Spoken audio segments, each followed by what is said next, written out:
Hey guys, today I'm going to teach you the best way and the easiest way to control your camera in Blender. So first of all, you can see that how difficult it is to control the camera. You have to press C, R and whatnot to get the perfect orientation of the camera to adjust to your scene.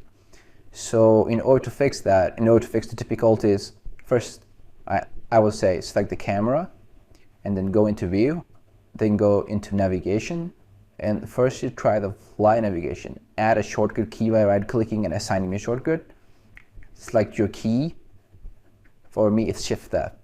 Now if I go to my scene, press my camera and press Shift F, I go to this view. As you can see, I can control the camera with my mouse now. It's very fluid, but I don't like it. I want something more simple.